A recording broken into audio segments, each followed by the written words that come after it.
मानावाला में नौसरबाज ख़वातीन का एक ऐसा गिरोह सरगर्म हो चुका है जो सादा लोग ख़वातीन को घरों में जाकर असास प्रोग्राम के पैसे लगवाने का झांसा देकर हज़ारों रुपए बटोर रही हैं।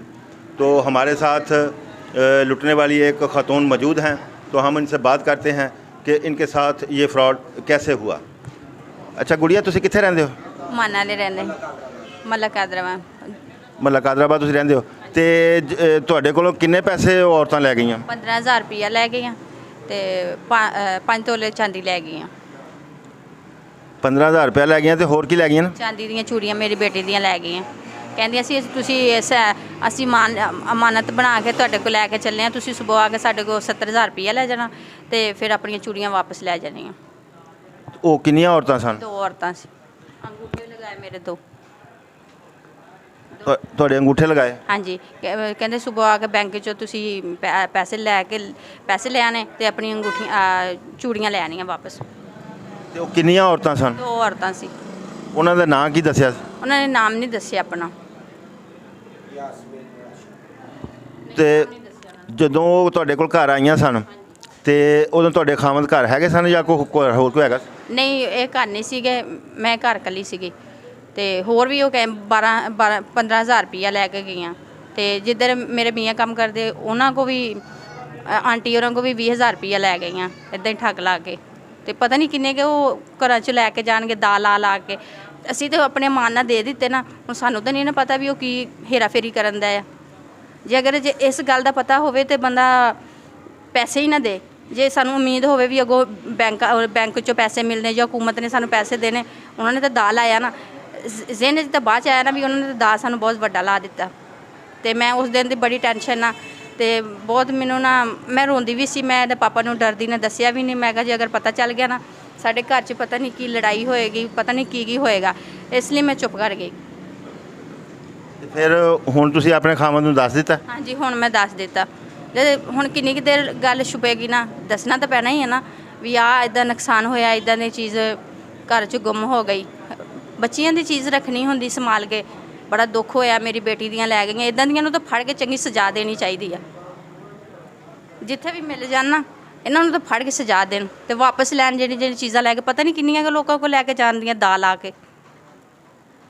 ਇਹ ਉਹਨਾਂ ਨੇ ਆ ਕੇ ਫਿਰ ਤੁਹਾਨੂੰ ਕਾਇਲ ਕਿਸ ਤਰ੍ਹਾਂ ਕਰ ਲਿਆ ਕਿ ਤੁਸੀਂ 5 ਤੋਲੇ ਚਾਂਦੀ ਦੇ ਚੂੜੀਆਂ ਵੀ ਦੇਤੀਆਂ ਤੇ 15,000 ਰੁਪਇਆ ਲੈ ਲਿਆ? ਫਿਰ ਤੁਸੀਂ ਦੱਸਦੇ ਪਏ ਹੋ ਕਿ ਦੂਸਰੀ ਤਰਫੋਂ 20,000 ਰੁਪਇਆ ਵੀ ਲੈ ਗਏ।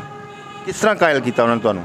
ਬਸ ਕਹਿੰਦੀਆਂ ਬਾਜੀ ਤੁਸੀਂ ਸਾਨੂੰ ਅਸੀਂ ਤੁਹਾਡੇ ਕੋਲ ਜ਼ਾਮਨ ਲੈ ਕੇ ਚੱਲੇ ਆ, ਤੁਸੀਂ ਸਾਨੂੰ ਜ਼ਾਮਨੀ ਤੇ ਦੇ ਦਿਓ, ਚਾਂਦੀ ਦੀਆਂ ਦੇ ਦਿਓ, ਕੋਈ ਸਾਨੂੰ ਜ਼ਮਾਨਤ ਦੇ ਦਿਓ। ਮੈਂ ਖੋਲ੍ਹਣ ਤੂੰ ਆ ਪਰਚੀ ਖੋਲ। ਮੈਨੂੰ ਨਹੀਂ ਪਤਾ ਸੀ ਵੀ ਇਹ ਪਰਚੀ 'ਚ ਕੀ ਆ। ਪਰਚੀ ਖੋਲ। ਮੈਂ ਪਰਚੀ ਖੋਲੀ, ਉਹਦੇ ਵਿੱਚ ਕਹਿੰਦੀ 70,000 ਰੁਪਇਆ ਨਾਲ ਮੁਬਾਰਕ ਹੋਵੇ ਬਾਜੀ ਤੁਹਾਡੇ ਇੰਨੇ ਪੈਸੇ ਵੀ ਨਿਕਲ ਗਏ, ਤੁਸੀਂ ਸੁਬਹ ਆ ਕੇ ਬੈਂਕ 'ਚੋਂ ਪੈਸੇ ਲੈ ਲੈਣੇ। ਮੈਨੂੰ ਤਾਂ ਪਤਾ ਹੀ ਨਹੀਂ ਸੀ ਵੀ ਇਹ ਇੱਦਾਂ ਦਾ ਇਹਨਾਂ ਨੇ ਲਾਣਾ ਵਾ। ਮੈਂ ਬਹੁਤ ਸੋਚ ਦਿਨ ਤੋਂ ਪਛਤਾਨ ਦਈ ਹਾਂ ਵੀ ਇੱਦਾਂ ਦੇ ਕਿਸੇ ਦੇ ਨਾਲ ਹੇਰਾ ਫੇਰੀ ਕਰਨੀ ਨਹੀਂ ਚਾਹੀਦੀ। ਸਾਰੇ ਇੱਕ ਜੈਸੇ ਤੇ ਨਹੀਂ ਨਾ ਹੁੰਦੇ। ਤੇ ਤੁਹਾਡੇ ਖਾਵੰਦ ਕੀ ਕਰਦੇ ਨੇ? ਇਹ ਕਢਾਈ ਦਾ ਕੰਮ ਕਰਦੇ ਆ। ਕਢਾਈ ਦਾ ਕੰਮ ਕਰਦੇ ਨੇ, ਮਿਹਨਤ ਮਜ਼ਦੂਰੀ ਕਰਦੇ ਨੇ। ਤੇ ਸ਼ਾਮ ਨੂੰ ਕਿੰਨੇ ਪੈਸੇ ਲੈਂਦਾ? ਇਹ 800-900 ਰੁਪਇਆ ਲੈ ਕੇ ਆਉਂਦੇ ਆ। ਮੇਰੇ ਮਾਸ਼ਾਅੱਲਾ 5 ਬੱਚੇ ਆ, ਛੋਟੇ ਕਿਰਾਏ 'ਤੇ ਰਹਿੰਦੇ ਆ। ਹਾਲਾਤ ਸਾਡੇ ਸਹੀ ਨਹੀਂ ਆ ਤੇ ਤੁਸੀਂ ਤੇ ਆਪਣਾ ਇਹ 15,000 ਰੁਪਇਆ ਫਿਰ ਤੁਸੀਂ ਕਿੱਥੋਂ ਦਿੱਤਾ? ਇਹ ਮੈਂ ਜੋੜਿਆ ਸੀ, ਆਪਣੇ ਬੱਚਿਆਂ ਲਈ ਜੋੜਿਆ ਸੀ। ਮੈਂ ਕਿਹਾ ਮਜਬੂਰੀ ਵੀ ਹੁੰਦੀ, ਕੋਈ ਐਸਾ ਵਕਤ ਆਉਂਦਾ ਨਹੀਂ ਹੁੰਦੇ, ਇਸ ਲਈ ਮੈਂ ਜੋੜੇ ਸੀ। ਤੇ ਮੈਨੂੰ ਨਹੀਂ ਪਤਾ ਵੀ ਉਹਨਾਂ ਨੇ ਕਿੱਦਾਂ ਲੈ ਗਏ। ਉਹਨਾਂ ਨੇ ਬਹੁਤ ਦਾ ਲਾਇਆ, ਬਹੁਤ ਤਸੱਲੀਆਂ ਦੇ ਦਿੰਦੇ ਸੀ ਬਾਜੀ ਤੁਸੀਂ ਇੱਦਾਂ ਆਇਓ, ਪੈਸੇ ਤੁਹਾਨੂੰ ਮੈਂ ਦੇ ਦੇਵਾਂਗੇ, ਤੁਸੀਂ ਆ ਫੋਨ ਨੰਬਰ ਦੇਈਓ। ਤੇ ਹੁਣ ਤੁਸੀਂ ਕੀ ਕਹਿਣਾ ਚਾਹੁੰਦੇ ਹੋ? ਮੈਂ ਹੁਣ ਇਹਨਾਂ ਨੂੰ ਕੀ ਅਪੀਲ ਕਰਨਾ ਚਾਹੁੰਦੇ ਹੋ? ਅਪੀਲ ਇਹ ਕਰਨਾ ਚਾਹੁੰਦੇ ਇਹਨਾਂ 'ਤੇ ਦਰਖਾਸਤ ਹੋਵੇ ਤੇ ਜਿਨ੍ਹਾਂ ਬੀਬੀਆਂ ਦੇ ਪੈਸੇ ਲੈ ਕੇ ਗਏ, ਚੀਜ਼ਾਂ ਲੈ ਕੇ ਉਹਨਾਂ ਨੂੰ ਵਾਪਸ ਕਰੇ ਤੇ ਇਹਨਾਂ 'ਤੇ ਪਰਚਾ ਹੋ ਜਾਏ, ਇਹਨਾਂ ਨੂੰ ਸਜ਼ਾ ਹੋ ਜਾਏ। ਅੱਗੇ ਤੋਂ ਹੋਰਨਾਂ ਨੂੰ ਹੇਰਾ ਫੇਰੀ ਨਾ ਪਸੰਦ ਨਾ। ਕਿਹਨੂੰ ਤੁਸੀਂ ਅਪੀਲ ਕਰਨਾ ਚਾਹੁੰਦੇ ਹੋ? ਵਜ਼ੀਰ ਆਜ਼ਮ ਵਜ਼ੀਰ ਆਲਾ ਨੂੰ ਤੁਸੀਂ ਅਪੀਲ ਕਰਨਾ ਚਾਹੁੰਦੇ ਹੋ? ਤੇ ਕੁਝ ਦਰਖਾਸਤ ਥਾਣੇ ਦਿੱਤੀ ਫਿਰ ਤੁਸੀਂ? ਨਹੀਂ ਦੇਣੀ ਆ, ਦਿੱਤੀ नहीं, दरखास्त देनी आ। ठीक है। जैसा कि आपने सुना कि नौसरबाज औरतों ने असास कफ़ालत प्रोग्राम का झांसा देकर और ये पम्फलेट छुपाए हुए हैं, वो घरों में जाती हैं और गरीब और सादा लो औरतों को वो दोनों हाथों से लूट रही हैं। तो घरों में जाकर वो कहती हैं कि एहसास कफ़ालत प्रोग्राम के आपके पैसे हम लगवा देंगे, आप हमें इतने पैसे दें। और बाद में उनको ये एक पम्फलेट दे दिया जाता है और कहा जाता है कि ये आपने उठाया है, आपका 70,000 रुपया निकल आया है, तो आप सुबह आके बैंक से ले लें। और इनका ये भी कहना है कि इसके साथ वो सोने चांदी के जेवरात वगैरह वो भी लेके चली जाती हैं। तो ऐसी औरतों के ख़िलाफ़ कार्रवाई होनी चाहिए, उनके ख़िलाफ़ मुकदमा दर्ज होने चाहिए।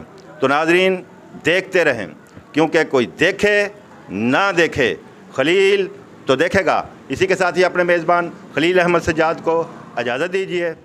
अल्लाह निगहबान।